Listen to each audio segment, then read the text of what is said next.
over the nation today to honor the lives lost in Uvalde a year ago. Throughout all the celebrations, some of the locals tell us that the grief is still heavy and they're still trying to process what happened. Butterfly releases symbolize new beginnings, but the pain in Uvalde is still prominent a year after 19 children and 2 teachers were killed inside Robb Elementary, especially for those with personal ties. I knew 2 of them. One of them was very close to us. She'll never experience a quinceañera.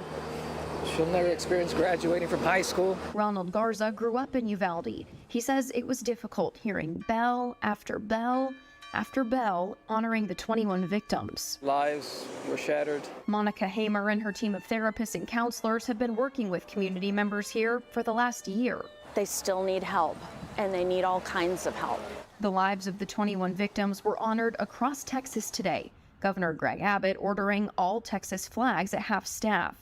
And though Hamer says today's memorials were a step toward healing, she says there's still a long way to go. Just because this is the 1-year mark doesn't mean that the grieving process is over. And there's so much that needs to be healed and repaired. There will be church services held across the city tonight in honor of the lives lost, as well as a candlelight vigil later on. Reporting in Uvalde, I'm Jordan Elder. Beginning and the end. Right now, a prayer vigil is wrapping up at the Uvalde County Fairplex. The vigil for Uvalde residents only, so they can be here and remember this day in peace. The Uvalde Ministerial Alliance organized it as an opportunity for the community to comfort and strengthen each other. Today is a day many of the families, as you can imagine, have been dreading deeply. Some of the survivors decided to leave, especially the survivors of room 112, but the rest of the families of the 21 victims, decided to stay here and band together. Amanda Henderson is joining us live with how they're leaning into one another to get past this painful anniversary.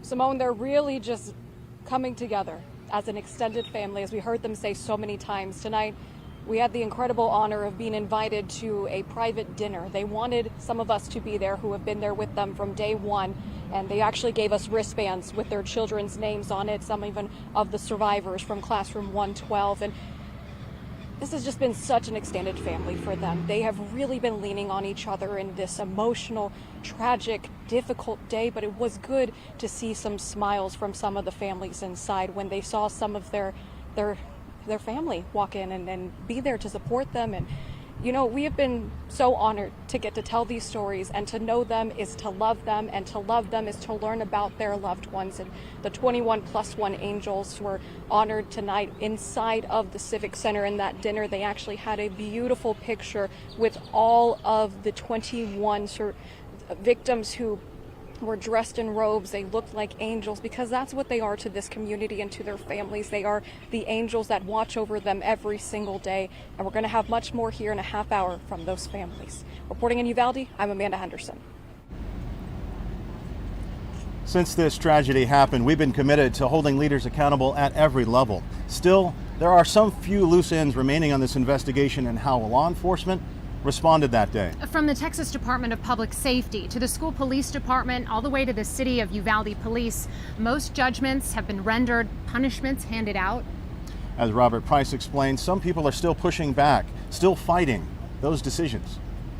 77 minutes. That's how long more than 300 law enforcement officers waited before breaching the classroom door at Robb Elementary to confront the gunman. Soon after, Uvalde's mayor made one thing clear. Everybody that day has to be accountable for their actions. In August, the school district fired its police chief, Pete Arredondo. I'm just glad that everything's starting to come to light. In October, it suspended its entire police force. There's compelling evidence that the law enforcement response to the attack at Robb Elementary was an abject failure. The Texas Department of Public Safety investigated the actions of 7 of its officers. The agency fired 1 sergeant and is attempting to fire a ranger. 1 trooper resigned before getting fired, and 4 others were cleared. In February, DPS announced its internal investigation was complete, and no other officers would face additional discipline. There's no way you can justify what that system looks like today and make it make sense to me. Also in February, we learned the independent review into the school district police department is no longer happening. The district saying the review is no longer needed since 4 other investigations were complete. Reports from the Department of Justice, the Texas School Police Chiefs Association, and a Texas House committee, which found the department failed in using its active shooter plan. As of now, we're still working on this active investigation. Meantime, the school district is fighting former Chief Arredondo after he successfully appealed his less than honorable discharge designation. A similar battle still ongoing between the city of Uvalde and former Lieutenant Mariano Pargas. Pargas served as acting chief for Uvalde police on the day of the shooting and chose to retire back in December, the same week the city planned to fire him. He too appealed his less than honorable discharge status. The city says a hearing is set for this July. Robert Price reporting. Since the shooting happened at Robb Elementary School, Uvalde city leaders have made one thing very clear. I hope we can learn from this, and we hope it never happens anywhere ever again. But 1 year later, communication between government agencies is still strained. The Texas Department of Public Safety's initial report on the shooting has been sent to the Uvalde County District Attorney, Christina Mitchell. Now, Mitchell has largely kept quiet on this investigation. There's no response. No response. I will not respond. There is no response. And so has Uvalde County Sheriff Ruben Nolasco.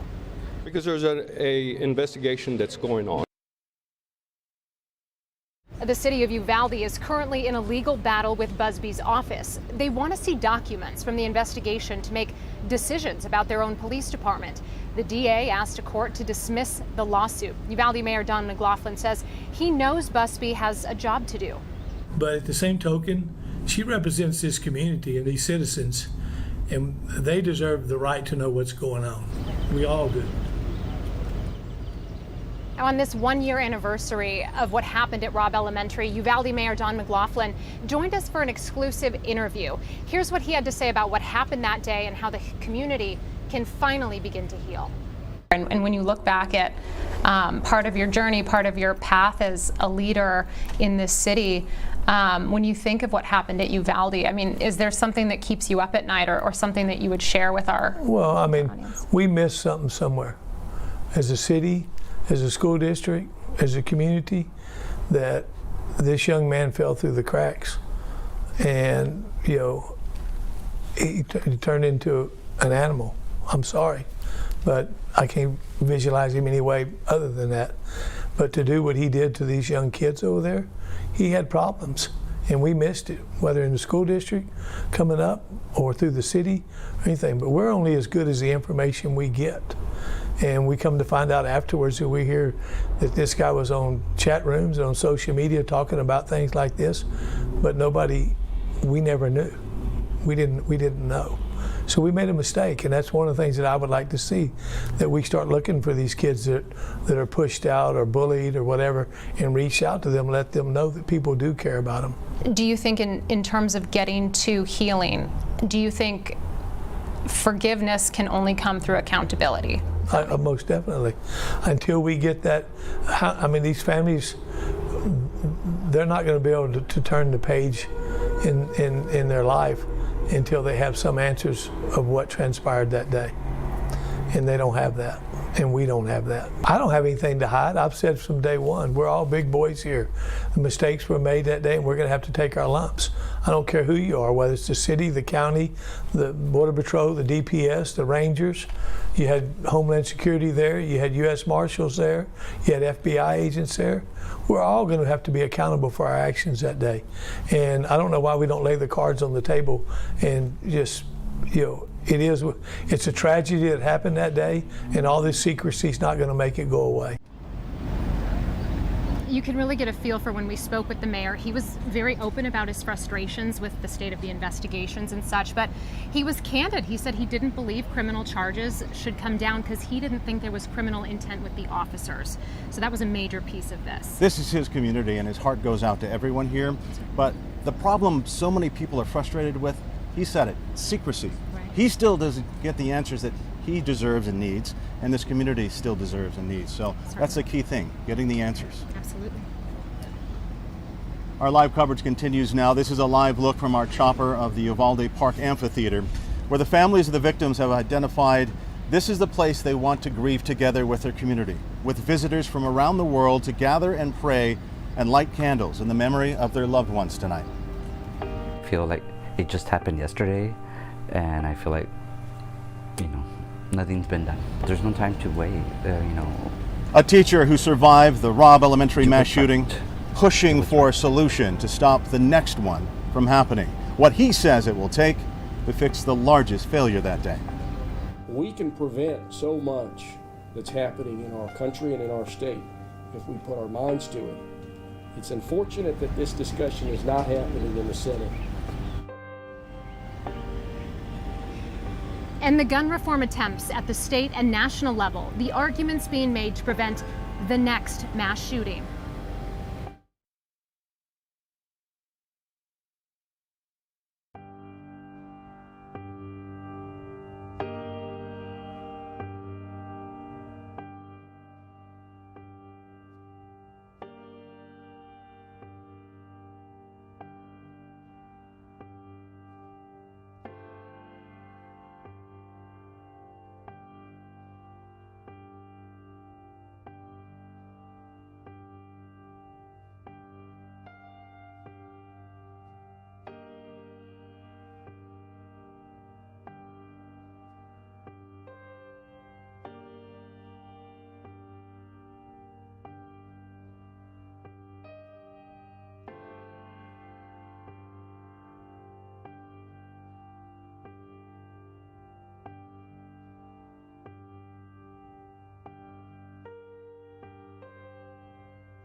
Welcome back. We are live from Uvalde tonight, right in front of Robb Elementary School, the site of the shooting that happened 1 year ago that took 21 lives. I'm Walt Macaborski. I am an anchor reporter from Austin, Texas, covering this story hand in hand with this station here and Simone from San Antonio. We are teaming together on this story to bring such an important element of what this community is going through and trying to get answers for you. It's been every step of the way, and I'm Simone D'Alba. I'm joining you with News 4 San Antonio. Walt and I are part of sister stations. So essentially what this has looked like from a legislative standpoint, so much of our coverage has gone through Austin. And also for us here in San Antonio, Uvalde is part of our hearts, part of both of our hearts. And this is why we've been teaming up today to bring you this coverage right from Robb Elementary, where everything happened 365 days ago. Now, while the community continues to try to heal from the tragedy, attempts to make change at the state and the federal level are falling flat.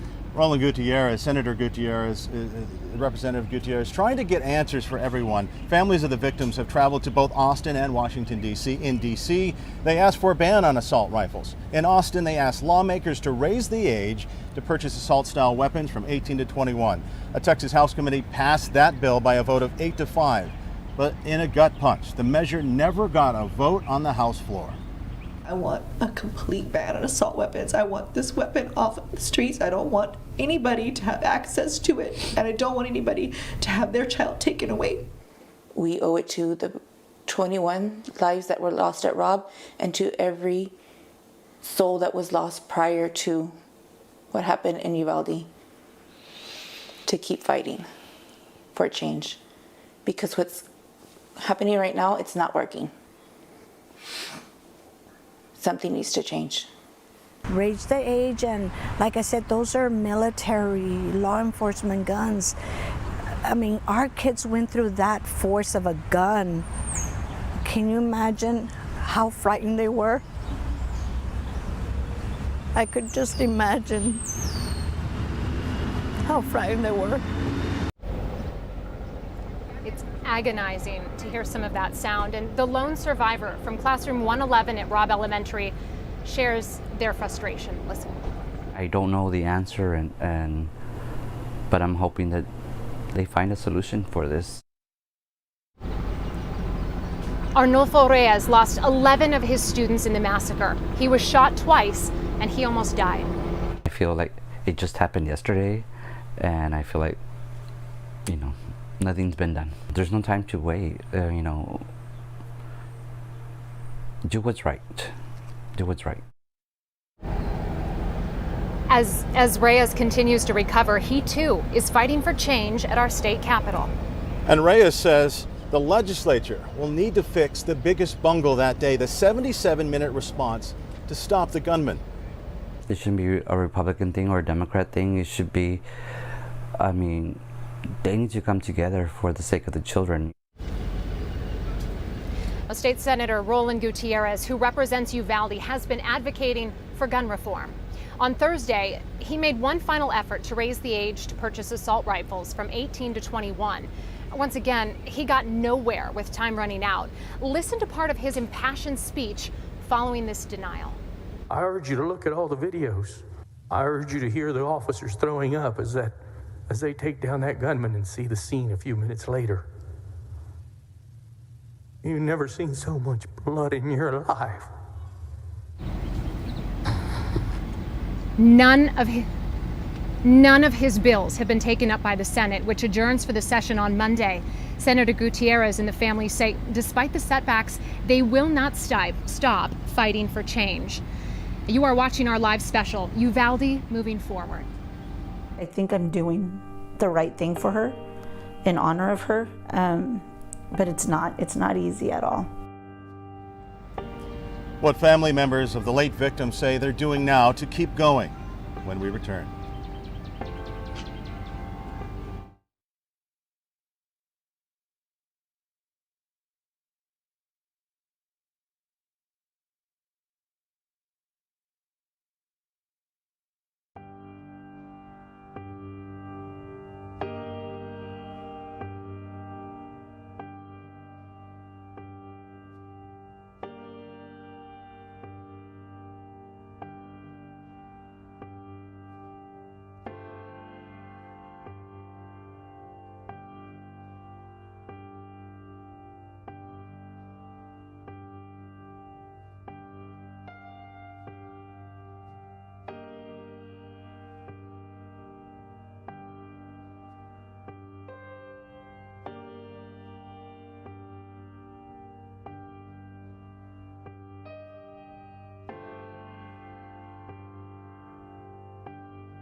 Welcome back to our live special coverage of Uvalde moving forward.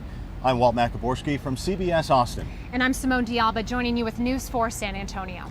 When a shooting like this happens, a tragedy like this, you look at the carnage and the chaos and you wonder, how do these families move forward? Hard to wrap your mind around. And tonight we are sharing what some of the Uvalde families have shared with us. I know that she wouldn't want me to stay home. Like she wouldn't want me to not do anything. Veronica Mata is a teacher in Uvalde who lost her 10-year-old daughter Tess in the shooting. Heading into her 12th year of teaching, Veronica had a decision to make. At the beginning, I had no intentions of going back.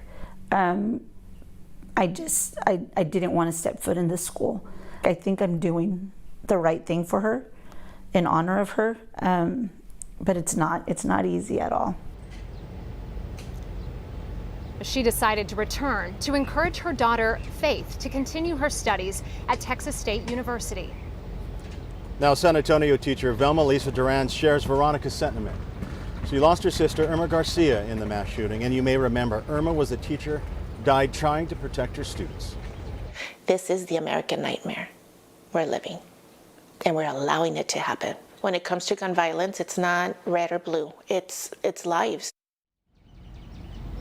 Both women have traveled to Austin and Washington, D.C. to push for gun reform.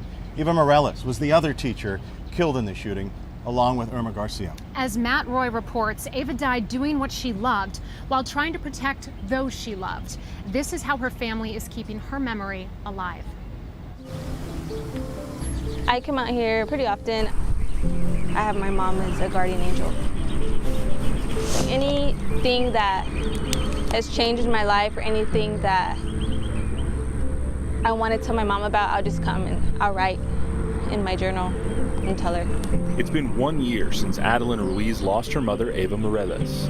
1 year since they fought over which way the faucet turned to get to the hot water. 1 year since they FaceTimed after a long day. 1 year since they said, I love you. How has the past year been for you? It's been pretty quiet. It's been different. Now confirmed through the AP. Lot changing moment. 18 families right over my shoulder. Tuesday, May 24th, 2022 was anything but quiet. Social media is saying Ruiz was at work in Del Rio when she started hearing about the shooting in her hometown of Uvalde. She called her mom and dad, who was a Uvalde school district police officer at the time, to try and check on them. Then she got a call from her aunt, Ava's sister. I said hello, and all I heard was her screaming, Eva, Eva, my sister got shot, my sister, like screaming. But she didn't mean to call me. And I remember a pocket dial is how she found out her mother had been shot. And she was kind of like too distraught to drive. Her coworker took her to Uvalde. But I remember sitting there and I was thinking, I just closed my eyes and I was thinking, this is the last moment that I'm gonna know my mom is alive, because I'm gonna walk in there and they're gonna tell me that she didn't make it. Ava had always been Adeline's hero, but on that day, she became a hero for everyone else too. My best friend's dad is a trooper, because he responded that day. And he said, your mom died protecting her students. I was so heartbroken, but just listening to that made me feel so proud to know she went out as a legend. Like, she did this and she saved these kids. Since that day, Adeline has focused on making sure people remember her karaoke and CrossFit-loving mom. There have been 5Ks, scholarship funds, and even celebrities taking notice. This is Maggie Morales, and her sister Eva Morales was a teacher and a hero who lost her life protecting her students during the school shooting in Uvalde, Texas. Maggie is continuing her fight. People know who Eva Morales is now. We remember her name, just like Adeline always wanted her. I'm Matt Roy reporting. Sometimes I guess we feel like, we feel guilty. Conflicting emotions. Families of the survivors of the Robb Elementary mass shooting mourning the tragedy while relieved their loved ones survived. Up next, hear from a family whose little boy was wounded in the shooting.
are watching our Uvalde Moving Forward special. Right now, you're looking live at Uvalde's town square. As you can imagine, it has been a deeply emotional day. Visitors have been stopping by throughout the day. They've been paying their respects at a memorial for the victims of the Robb Elementary mass shooting. We've also learned that several of the families of the victims have been allowed to tour Robb Elementary School before it's razed. There's still no word on exactly when that will happen. A year after the massacre, Classroom 112 survivors say they are struggling to move forward. 11-year-old Noah Arona was shot in Classroom 112 at Robb Elementary. He now has a scar that's almost a foot long on his back. Noah has finished his physical therapy and he's played in a youth basketball league this spring. What his parents say you don't see is how they struggle in private. This is not over by any stretch of the imagination. Sometimes I guess we feel like, we feel guilty. Without our faith in God in our lives, I don't know what we would have done. Oscar and Jessica Arona say they spend their time trying to get Noah healthier and constantly worry as Noah's realization of what happened to him that day continues to sink in. There's another survivor of that deadly day that no one really talks about, and she wants it that way. The gunman's grandmother, Cecilia Gonzalez, who goes by Sally. He shot her in the face before stealing her truck and driving to the school. Gonzalez suffered injuries so severe, doctors said they didn't know how she survived them. She had multiple surgeries and continues to recover at home. To me, it doesn't feel like it's been a year. Grieving together. We talked to some of the victims' families who spent the day together, what they're sharing about the 1-year mark.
Welcome back to our special, Uvalde Moving Forward. I'm Walt Macaborski from CBS Austin. And I'm Simone D'Alba with News 4 San Antonio. In 1 hour, the third and final vigil for the victims of the Robb Elementary School tragedy will begin. This will be at the Uvalde Memorial Park Amphitheater, and this will cap off the day.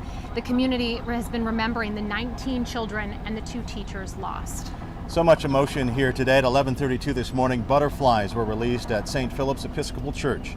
11:32, when state police say the gunman fired multiple shots outside Robb Elementary School.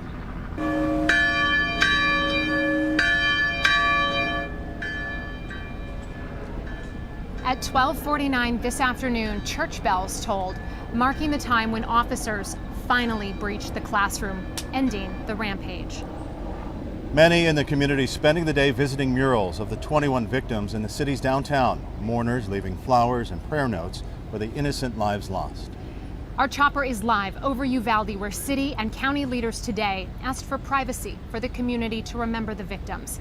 While they say they appreciate all the support, all the prayers they've received, they ask that potential visitors please stay away from Uvalde on this anniversary and that people instead host something in their own hometowns in their honor. A majority of the businesses in Uvalde today opted to close.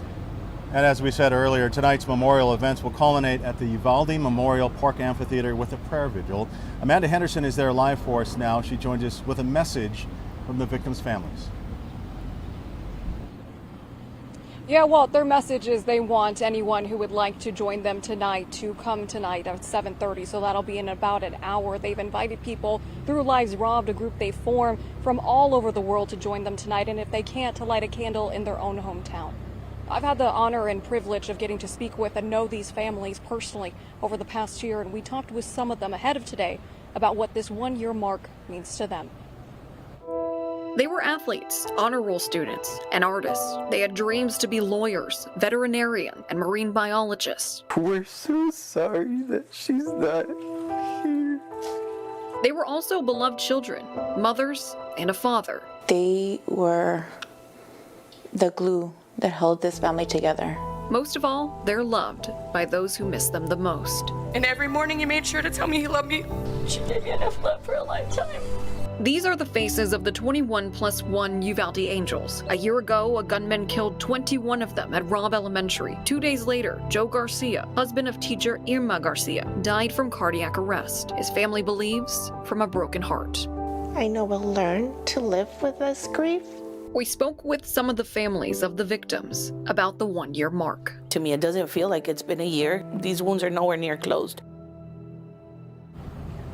And that's a sentiment we have heard from the families time and time again. No matter where we see them or what we're doing, that's what we hear. The wounds have not healed, and in about an hour, they're going to reflect on the 21+1 Angels right here behind the Uvalde Civic Center at an amphitheater where that candlelight vigil will take place.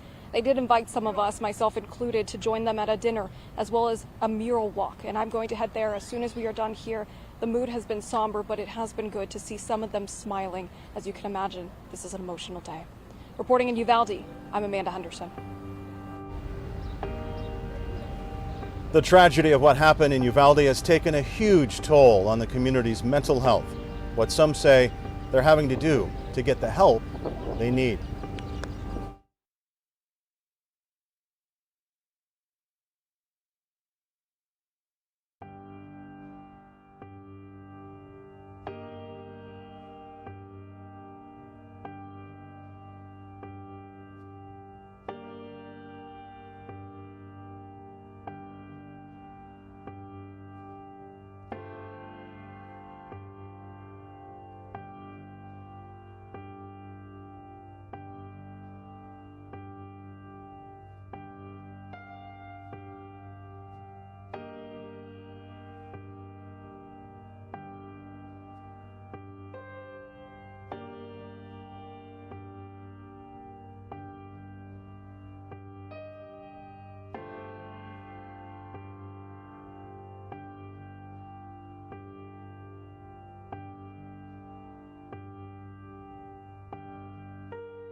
The 1-year mark of the Uvalde school shooting is undoubtedly a difficult day. Not only for the families immediately affected, but for the entire community. Brett Cross's son, Uzziah Garcia, was among the 19 students and the 2 teachers killed. Cross has been among the most vocal at the state capitol, pushing for gun reform. He says the ongoing fight helps to mask all of his obvious pain. Once I quit fighting is when I will break down completely, and I'm not ready for that yet. During the past year, we've heard from many in Uvalde affected by the tragedy who say they've had a hard time getting the professional help they need to cope with their loss. Some traveling as far away as San Antonio just to meet with a therapist. We talk about mental health quite a bit in the legislature, but we still don't fund it adequately. We want to encourage well-trained people who are competent in the use of handguns or other defensive weapons. Up next, a look at what's being discussed in the legislature regarding guns and school safety. The arguments being made about arming teachers.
Thank you for joining us. You've been watching our Uvalde Moving Forward special. I'm Simone D'Alba with News 4 San Antonio. And I'm Walt Macaborski from CBS Austin.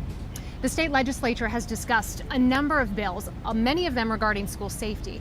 Very contentious at times. Here are some of the topics we tackled on our Uvalde Moving Forward town hall. Since the deadly shooting at Robb Elementary, Texans have wanted to know what is being done to keep intruders out of schools and to prevent dangerous situations. So what's been done this legislative session to address those concerns? That is our first question of the night. Representative, we'll send it over to you. Well, House Bill 3 was on the House floor. It was our big school safety bill, although I'm hearing that now it's going to be Senate Bill 11. And so there are some good things in the bills. There are some things that I don't agree with, one of which is having an armed person or armed employee on every school campus. And I think that taking a statewide view of something that is school districts across the state are very different one to the next, that I think local school boards should have the ability to make decisions on who is in the school for safety, like a school resource officer, or in some districts they may approve armed teachers. Same question, I guess, Brendan, what do you feel is being done so far this session? Yeah, I think there's a lot being discussed currently. I think the one big theme I see from Republicans is we need to harden these soft targets, because what we're seeing is that criminals are targeting schools, churches, temples, places where they're so-called gun-free zones, but unfortunately we know that criminals take their intent and take their intent to kill to places that are seen as soft targets. So I think what Republicans in the legislature are trying to do with these bills is to harden those targets and to say, yes, we want to encourage well-trained people who are competent in the use of handguns or other defensive weapons to use them in case they have to in a horrible, tragic situation that we have seen time and time again. And, you know, there has been discussion about, you mentioned arming people in schools. I mean, from your perspective, is that something that you want to see? Have you heard from educators, teachers, do they want this?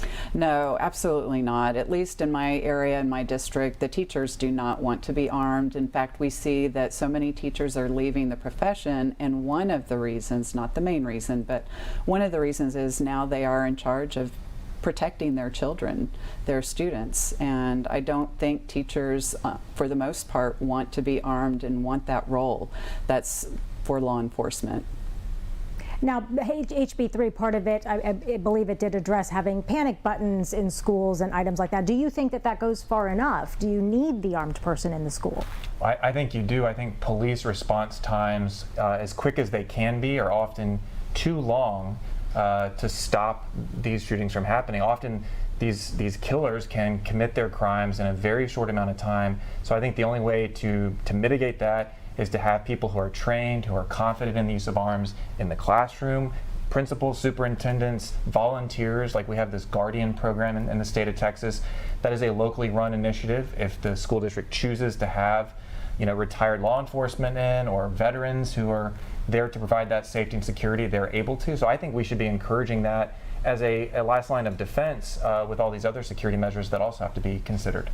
And Michael, Representative Goodwin did mention some possible changes to HB 3 that the Senate is taking up. What do you know about that? Yes, we do know that the House Bill 3 has been significantly stripped down from the form that was passed out of the House. The House version had a fiscal note of about $1.25 billion, and we know that the version that's just come out of the Senate Education Committee is clocking it at about $328 million. So nearly 3/4 of the spending has been stripped away. It does still do some things like create, through the Texas Education Agency, the Office of School Safety, and it does do some of the minor things like requiring safety plans for people to safely leave out of buildings, know what they're going to do in the event of a school shooting should that happen. But some of the noted things that it doesn't include is that it strips away funding per student. That's going to be, when it was in the House, the version that the House passed, it was $100 in spending per student at every school to go towards school safety. That's been lowered down now to just $10 a student. It does still include $15,000 for every school campus to go towards school security funding. We also do know that it has been stripped down of the requirement that armed security officers are going to be in every campus. That was something that the House had voted on and approved, saying that they wanted to have at least one armed security officer of some kind in every campus and every school. That's no longer a requirement under the version of House Bill 3 that was just passed out of a Senate committee. It's a recommendation, and it does give the authority to do so, but it's no longer a requirement within that bill. And as I mentioned, that is something like 3/4 of the bill has been stripped away. Though, to be fair, the House committee, when it was essentially at the same level, the House committee version that was passed out had a fiscal note of just $292 million, and much of it was added on later on, but that is what we've seen so far. Yeah, and quick follow-up question, Michael. You're covering politics day in, day out from the start of the session to the middle of it now to the end. Is everybody staying down party lines? Is anyone deviating, or is it as is. You have seen a few Republicans, particularly the couple that were on a committee with Representative Goodwin here, who voted to see the significant bill that would raise the age to purchase certain semi-automatic weapons. A couple of Republicans did vote with mostly Democrats in saying that they did want to support that bill. But what's been really interesting, I've noticed, is that the Republicans who have shall I say, broken with party lines, have been very quiet about it. We've reached out to them to see if they want to speak with us and offer any comments, and we really haven't heard a whole lot from them. We did see one of the representatives, I'm not remembering who it was, it may have been Representative Holland, who posted online essentially saying, you know, I still do believe in the Second Amendment, and I don't think that this bill inhibits that, but they have been noticeably quiet on their legislation in that effort. And we also did want to open up the questions that we got from our viewers as well. One of the questions that we got, and this is a common thing that people talk about, they say it's not guns that kill people, it's people who kill people. So why are lawmakers coming for our guns? That is a rhetoric that we hear a lot of times, you know, people kill people, not guns. So what do you say to address that question? You know, Brendan, I want to start with you. I mean, that is something that does have more of a conservative lean to it. People don't want their guns taken away. They're very afraid of that. So how do you address that? Yeah, they are, and I think that it's also speaking to this mental health issue that we face in this country, and this is a huge societal moral problem that we face when we have people who are willing and able to go and commit these horrible, heinous acts. And so I think, you know, in almost every case you look at, these people fit a paradigm, they fit a pattern of behavior. They're often warning signs, they post hateful comments on social media, they tell friends or family that they're going to do something, they make threats. And so there is certainly a mental health thing that I think Republicans have been, you know, shouting from the rooftop, saying this is a big part of this debate. Yes, we need to talk about everything else, but we cannot ignore the fact that this is a human problem, and we have to get to the core of that as well. Representative, same question to you for folks who say we feel lawmakers are coming after our guns. Others who say, look, that this is the guns in the end that carry it out. Yeah, I mean, a gun is a tool. When someone has an intent to do harm, that gun makes it much easier to do much more harm much more quickly. And so I think that we do have to have regulations around guns. I'm certainly not in favor of taking away someone's Second Amendment right, but I am in favor of having regulations for that right. You know, there are many things that we could do that would not infringe on someone's ability to own a gun. Someone with a criminal background, for example, who buys a gun through our loophole, going to a gun show and a personal sale, we need to close that loophole.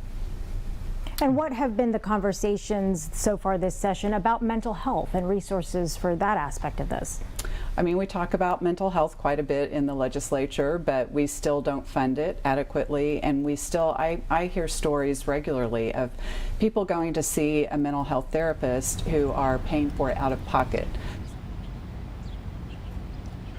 If you'd like to continue watching this Uvalde Moving Forward special report and town hall, you can do so in its entirety online. And we want to thank you for joining us tonight for this somber first anniversary of the Robb Elementary shooting here in Uvalde. We are committed to holding our leaders accountable and to following every new angle of this story for you in real time as it develops. We will never forget. We leave you with a reminder of the innocent lives lost that have left a huge void in all of our hearts.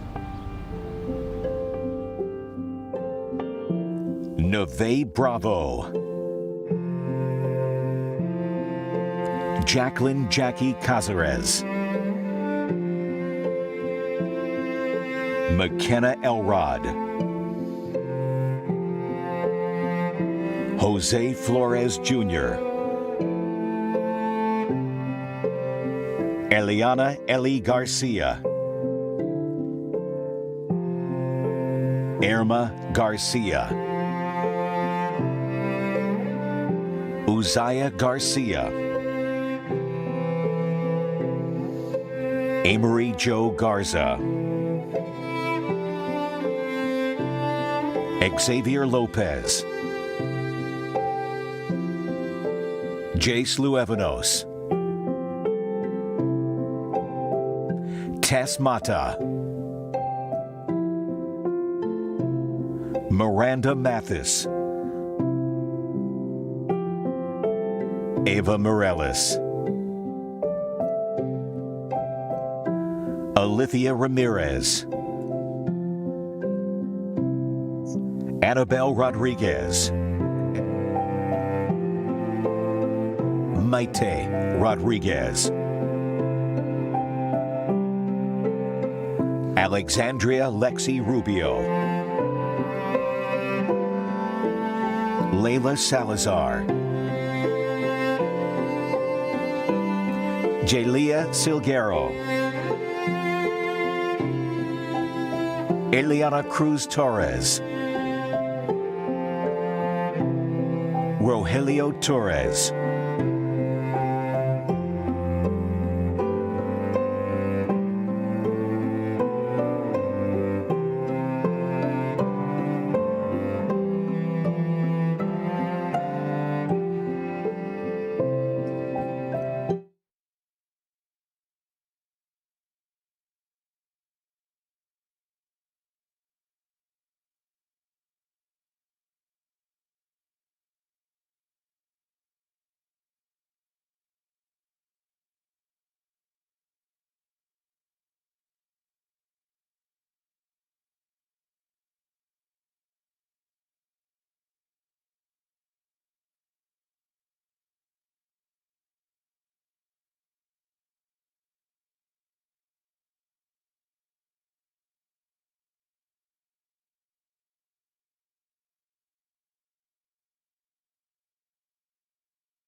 and being careful and safely guarding our Second Amendment rights, but also doing the right things that can curb unnecessary and tragic gun violence. And such a bill would have had little chance of passage in the Senate. Few lawmakers have staked as much of their political rapport on firearms control as Democratic Senator Roland Gutierrez, who represents Uvalde.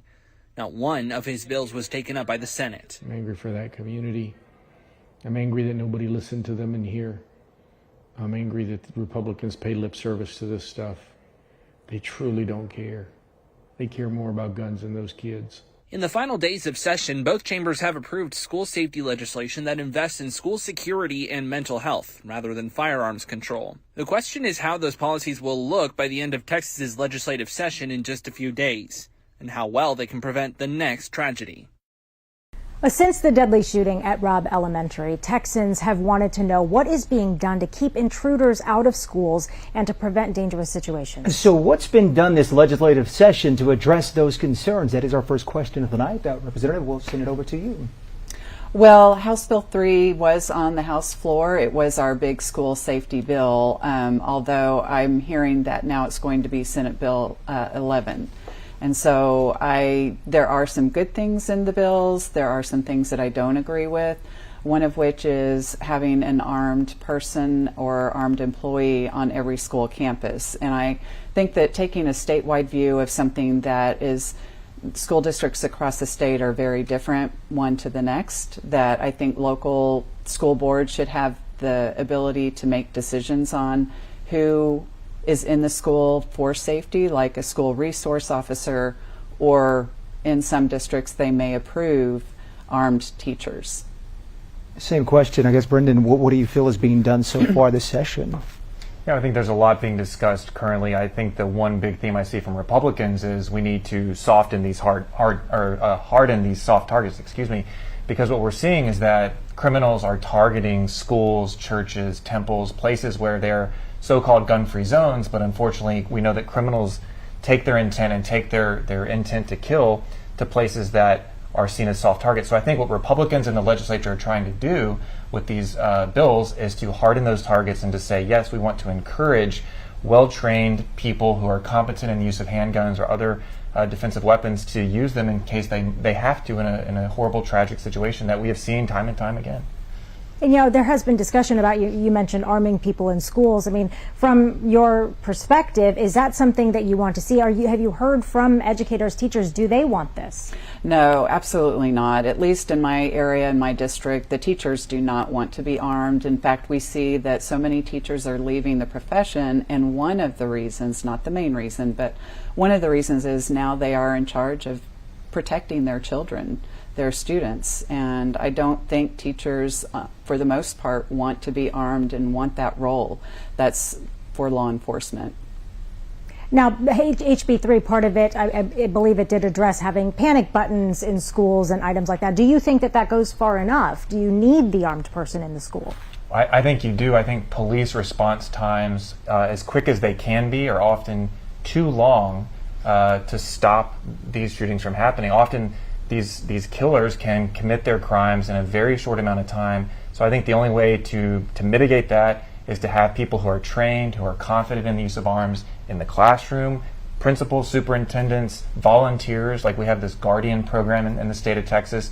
That is a locally run initiative. If the school district chooses to have, retired law enforcement in or veterans who are there to provide that safety and security, they're able to. So I think we should be encouraging that as a last line of defense with all these other security measures that also have to be considered. And Michael, Representative Goodwin did mention some possible changes to HB 3 that the Senate is taking up. What do you know about that? Yes, we do know that the House Bill 3 has been significantly stripped down from the form that was passed out of the House. The House version had a fiscal note of about $1.25 billion, and we know that the version that's just come out of the Senate Education Committee is clocking it at about $328 million. So nearly 3/4 of the spending has been stripped away. It does still do some things like create, through the Texas Education agency, the Office of School Safety, and it does do some of the minor things like requiring safety plans for people to safely leave out of buildings, know what they're going to do in the event of a school shooting, should that happen. But some of the noted things that it doesn't include is that it strips away funding per student. That's going to be, when it was in the House, the version that the House passed, it was $100 in spending per student at every school to go towards school safety. That's been lowered down now to just $10 a student. It does still include $15,000 for every school campus to go towards school security funding. We also do know that it has been stripped down of the requirement that armed security officers are going to be in every campus. That was something that the House had voted on and approved, saying that they wanted to have at least one armed security officer of some kind in every campus and every school. That's no longer a requirement under the version of House Bill 3 that was just passed out of a Senate committee. It's a recommendation, and it does give the authority to do so, but it's no longer a requirement within that bill. And as I mentioned, that is something like 3/4 of the bill has been stripped away. Though, to be fair, the House committee, when it was essentially at the same level, the House committee version that was passed out had a fiscal note of just $292 million, and much of it was added on later on, but that is what we've seen so far. Yeah, and quick follow-up question, Michael. You're covering politics day in, day out, from the start of the session to the middle of it now to the end. Is everybody staying down party lines? Is anyone deviating, or is it as is? You have seen a few Republicans, particularly the couple that were on a committee with Representative Goodwin here, who voted to see the significant bill that would raise the age to purchase certain semi-automatic weapons. A couple of Republicans did vote with mostly Democrats in saying that they did want to support that bill. But what's been really interesting, I've noticed, is that the Republicans who have shall I say, broken with party lines, have been very quiet about it. We've reached out to them to see if they want to speak with us and offer any comments, and we really haven't heard a whole lot from them. We did see one of the representatives, I'm not remembering who it was, it may have been Representative Holland, who posted online essentially saying, you know, I still do believe in the Second Amendment, and I don't think that this bill inhibits that, but they have been noticeably quiet on their legislation in that effort. And we also did want to open up questions that we got from our viewers as well. One of the questions that we got, and this is a common thing that people talk about, they say it's not guns that kill people, it's people who kill people. So why are lawmakers coming for our guns? That is a rhetoric that we hear a lot of times, you know, people kill people, not guns. So what do you say to address that question? You know, Brendan, I want to start with you. I mean, that is something that does have more of a conservative lean to it. People don't want their guns taken away. They're very afraid of that. So how do you address that? Yeah, they are, and I think that it's also speaking to this mental health issue that we face in this country, and this is a huge societal, moral problem that we face when we have people who are willing and able to go and commit these horrible, heinous acts. And so I think, you know, in almost every case you look at, these people fit a paradigm, they fit a pattern of behavior. They're often warning signs, they post hateful comments on social media, they tell friends or family that they're going to do something, they make threats. And so there is certainly a mental health thing that I think Republicans have been, you know, shouting from the rooftop, saying this is a big part of this debate. Yes, we need to talk about everything else, but we cannot ignore the fact that this is a human problem, and we have to get to the core of that as well. Representative, same question to you for folks who say we feel lawmakers are coming after our guns. Others who say, look, that this is the guns in the end that carry it out. Yeah, I mean, a gun is a tool. When someone has an intent to do harm, that gun makes it much easier to do much more harm much more quickly. And so I think that we do have to have regulations around guns. I'm certainly not in favor of taking away someone's Second Amendment right, but I am in favor of having regulations for that right. You know, there are many things that we could do that would not infringe on someone's ability to own a gun. Someone with a criminal background, for example, who buys a gun through our loophole, going to a gun show and a personal sale, we need to close that loophole. And what have been the conversations so far this session about mental health and resources for that aspect of this?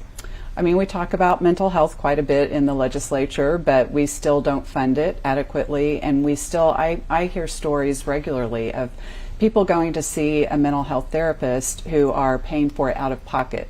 So while we are supposed to have mental health parity, it's supposed to be treated the same as physical health, it's not. And we do want to pivot. Uvalde families have been at the Capitol throughout this entire session. Of course, they are in support of gun legislation. And they were especially vocal about House Bill 2744. That would have raised the age to buy a semi-automatic rifle from 18 to 21. It doesn't take your guns away. Mind you, it doesn't take the ability of those folks to get a gun. It just raises the age from those folks that are 18 to 21 from purchasing. When is it going to be enough?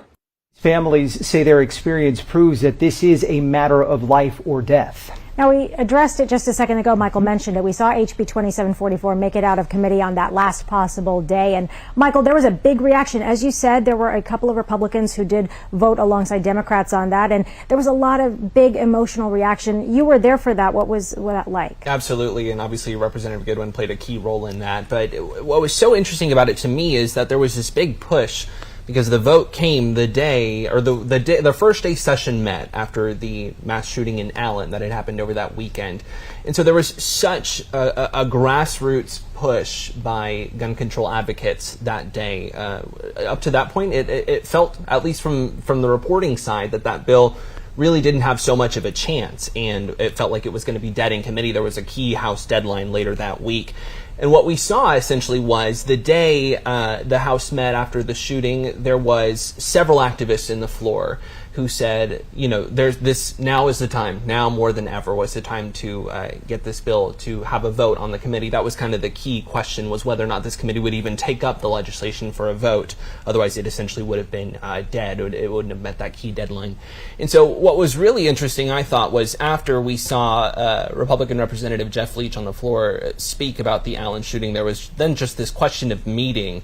And we're still not even sure, and maybe Representative Goodwin knows what persuaded the chair of that committee to then decide to have a committee meeting. But what we saw essentially after that was this big push. And I remember when they said, you know, there's going to be a hearing at 12:30, almost you could see everyone running down to the Capitol building extension trying to get to this meeting. You saw dozens of people, many of them the families of the Uvalde victims, as you saw, just there ready to take part and witness this vote. And there was just this emotional outpouring when the vote came out. Everyone kind of cheered the supporters of the bill, and then almost immediately after that, there was just this hush over the room as so many of them just began crying, bursting out into tears. Essentially, it was very emotional in that room for sure. And maybe Representative Goodwin can give us a little bit of background idea, kind of take us to that moment and walk us through what exactly happened that day. How did we get there? Well, I think, you know, very unfortunately, Allen, the mass shooting that happened in Allen was something that, again, led all of us to feel like we have to do something. And so over the weekend on Sunday, some of us got together and talked about some floor strategy. I think that the chairman and speaker didn't really want to see a lot of emotion on the floor over this raise the age bill, and so they decided maybe it would be best to have a meeting to vote the bill out. And many of us had been putting pressure on the speaker, Chairman Guillen, to at least give these families the respect they deserve by giving the bill a vote. And Brendan, I guess same question to you there. Why is it that lawmakers can't seem to come to an agreement when it comes to any type of gun reform or gun legislation, in this case HB 2744? Yeah, I think it's a clash of vision and philosophy. It's a clash of, you know, what should be done, what the right policy is. I think to the hearing, I think it absolutely had to do a lot with their, you know, empathy and sympathy for the families. And I think, you know, they were asking for a vote, they got the vote, but it just turns out that, you know, Republicans and Democrats just don't agree on the right policy to pursue. Now, this raise the age bill, you know, may or may not have prevented this shooting. You know, it's hard to go back and look. But one thing we have seen is that when we increase gun control measures, you know, people who are intent on committing these atrocities find a way to access the guns, whether it's illegally, whether they steal them, whether they have someone else buy them. And that's the unfortunate thing. So I think that, you know, we have to be smart about the policies that we pursue. But again, I go back to ultimately when I think about stopping this in a place like a church or a classroom, we have to make sure that our citizens are able to defend themselves, their families, and their communities. And, we mentioned Representative Leach, a Republican from the Allen area, and, he was very impassioned when he spoke about this. And, of course, we saw some conservative lawmakers voting with the Democrats. So how far apart are these two sides? Where is that push for compromise? Does it exist? Yeah, it's a good question. I mean, I would say the key point of this, too, is that the voters are also very far apart. So some legislators may not be as far apart when they really get behind closed doors and have these conversations. But I think going back to what we talked about earlier, on the right and the left, the voters, the primary voters, are very far apart philosophically. And so they're frankly getting pressure from the left or from the right to go one way or the other. And so when lawmakers do get into the room, they're thinking about their constituents and they're thinking about those very active, activists on both sides. And so as a country, we're very much not in agreement on this. So it's one of those policy issues that's been with us for a long time, and we just got to find a way forward. Well, speaking of voters, about 81% of registered voters nationwide do support raising the age to buy a firearm to 21. That according to a recent Fox News poll. Meantime, the Texas Politics Project also finding that 76% of Texans also support raising the age to purchase a firearm to 21. Yeah, and we were kind of talking about it there, but where is the disconnect overall between Texas politics and this polling data that we see? They never quite seem to line up. So, Brendan, I'll ask you that. Sure. Well, yeah, I think if you break the numbers down and just splice that up and look at Republicans versus Democrats and independents, you're going to see that divide pretty clearly. So if you look at just Republicans and how they feel, they're absolutely opposed to that particular policy, whereas Democrats are absolutely for it. So even though you're polling all of Texans, when you really get into the people that decide elections, for the most part, it's primary voters, and in this state, it's Republican primary voters. And so, frankly, politically speaking, I think the Republican elected officials are, listening to the people most active in their party, and I also think that they, frankly, believe in, most of the things that their voters believe in. There may be some differences here and there, or they may want to be willing to, concede some things here or there, but they know that ultimately, like you said earlier, Texans do not want the government to get anywhere close to gun confiscation, and that is their ultimate fear. But even with that, that's just saying let's raise the age. They're not necessarily confiscation, and that's an overwhelming majority in two separate polls there for folks who do say, hey, we support that. It's not a matter of taking away the guns. What do you tell those individuals? Yeah, I mean, it's definitely a different policy, but I think that most Republican voters I talk to, they're going to say this is just, anything we give, any inch we take, or any inch we give, they're going to take another one. They're going to take another one. This is the first step. So that is definitely the mentality. And I think, too, when you have, other politicians out there, especially, on the Democratic side, like Beto O'Rourke, who famously said, hell yeah, we're going to take away your AK-47, we're going to take away your guns. That doesn't help in terms of the optics for the Democrats, because that's really what they remember more than the nuances of the legislation moving in the Capitol right now. And Representative Goodwin, I'll ask you, especially in the wake of the Allen shooting that was recent, you had all those Uvalde families who were there day after day at the Capitol. What was the conversation with your colleagues across the aisle? Was there that push to want to come to a compromise, to want to do something for these families? I think that we all want more safety. We all want to protect our kids when they go to school, when they go to a mall. I think in conversations with them, in fact, one of the members that voted for raising the age, Sam Harless, he looks to his grandchild and says, I want a safe world for my grandchild. And so I think they understand that. The difference is how do we make things safer? And I think for a long time, the Republicans have said more guns means safer. But we've seen in a number of examples where that's not the case. In the Tennessee shooting, there was somebody on the school campus with a gun. That was not, you have to be right at the right spot, even if you have an armed person in a school or at a shopping mall. We just have gotten too many guns. And so my belief and many of the Democrats is more guns are not making us safer. Let's look at the data.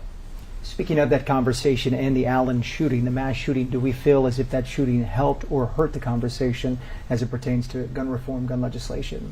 Well, so with the example of raising the age, that wouldn't have helped in that situation because the shooter was 33 years old. So I think you have to look at a comprehensive group of laws. And you have to say, look, even if we're changing one law that might not have helped in one particular case, policy gives a signal to your community and to society. If we say we're going to set some policies that regulate guns to make sure that we're safer, that sends a signal to society. Right now, after last session, we passed permitless carry. So what we're saying is we think we need to loosen the laws, and that's sending the wrong signal.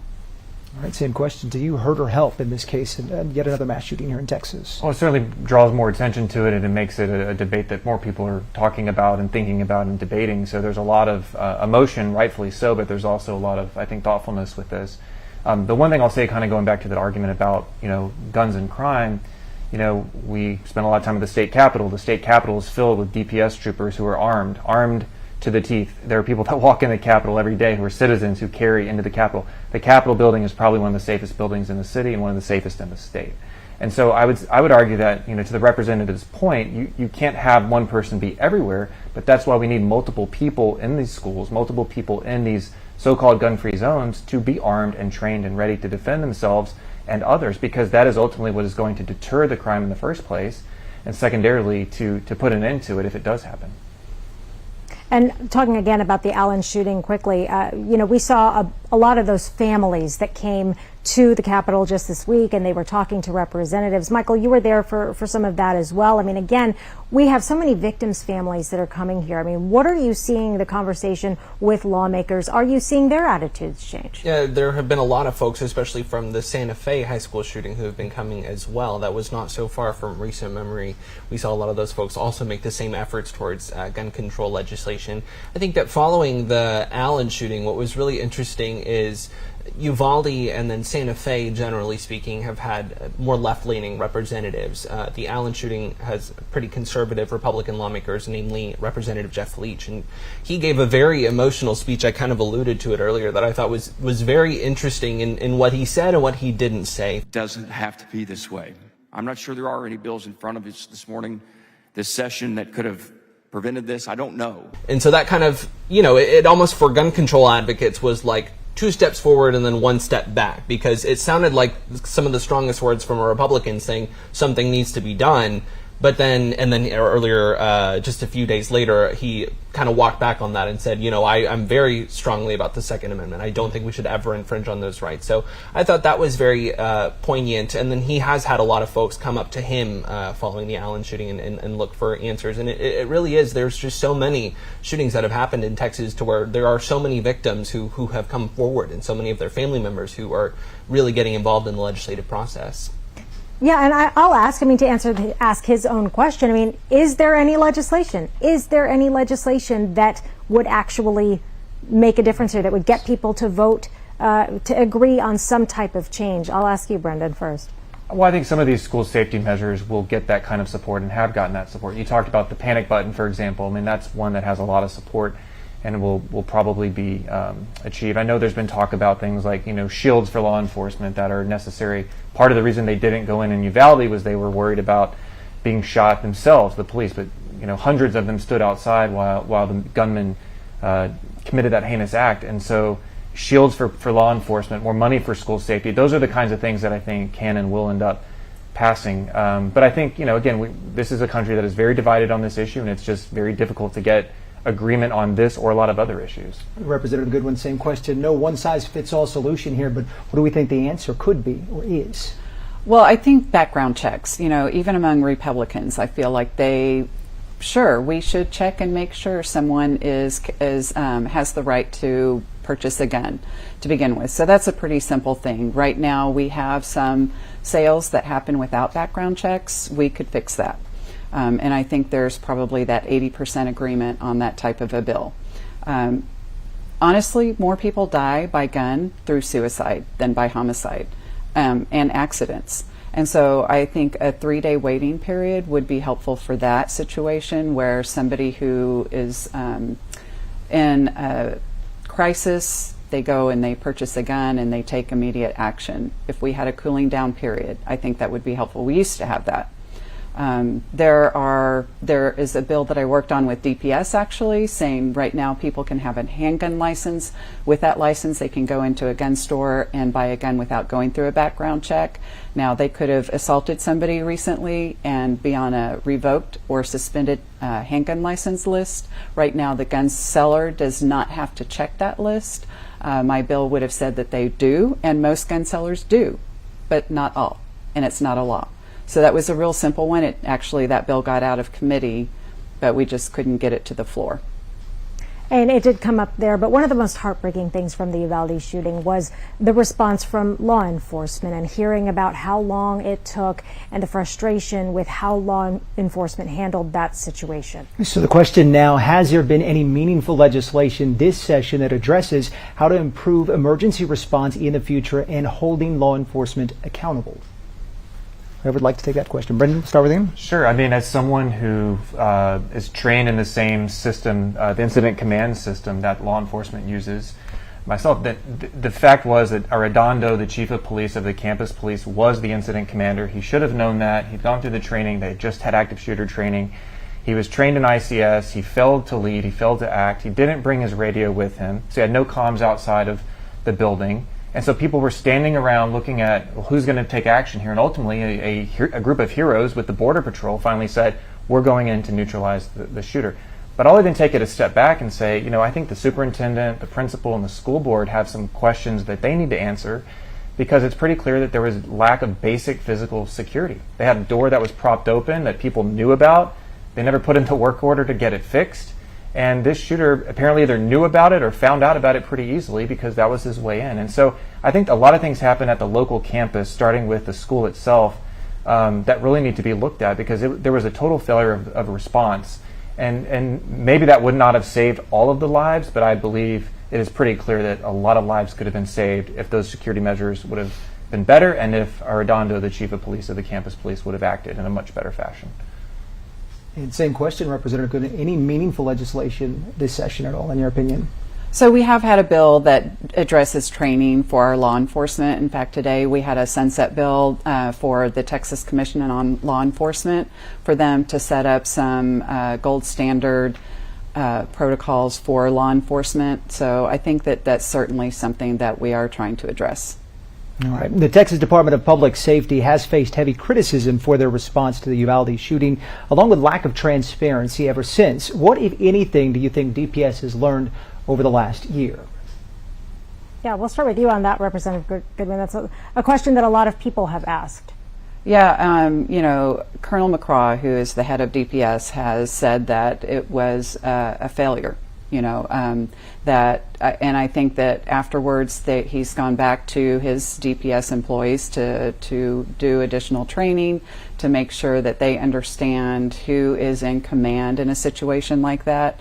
I think that hopefully they have done extensive training with their DPS and with law enforcement throughout the state to have a better response going forward. I believe you called it an abject failure. Do we feel DPS has learned anything since then over the course of the year? I think so. I think the biggest takeaway for them is probably that they need to share the tools, the resources, the knowledge and training that they have with local law enforcement around the state, because ultimately they are going to be the first responders. DPS cannot be first on the scene in most cases. It is going to be that local campus police. It's going to be the local city, the county sheriffs. Those are the folks that need to be the front line of defense when it comes to law enforcement. And so I think DPS's job is to share those best practices, training, give them the support that they need on the ground, because that's who's going to be responding 9 times out of 10 in these incidents. And we have seen mass shootings and incidents, unfortunately, in other cities and states where we've seen the body camera footage released fairly quickly from that. That was something that people in Uvalde, those families, were really demanding to see, and it was not released very quickly. Has there been trust restored in DPS, you think, just based on how that entire situation was handled? Brendan, you were kind of talking about that. I'll ask you to continue. Yeah, no, I think there's still a lot of skepticism and doubt based on that. I think transparency is paramount when these sorts of things happen. You have to open up and be honest about what happened and why it happened, and share those failures quickly and publicly. And the body cam footage tells the true story. It tells it unfiltered and raw, and I think that the families deserve to see that sooner rather than later. And Representative, that'll be our final question for the night too. How do you feel in terms of DPS trust right now? I think it will take more time. I think people need to see that they can trust DPS again, and yeah, I think it'll just take more time. All right. Thank you both so much for joining us for this great conversation. We appreciate that. And this has been our Your Voice, Your Future roundtable discussion on school safety. We certainly appreciate you sending in your questions, and thank you again to our panelists for coming in and having this very important discussion with us. We appreciate you watching. Hope you have a great night.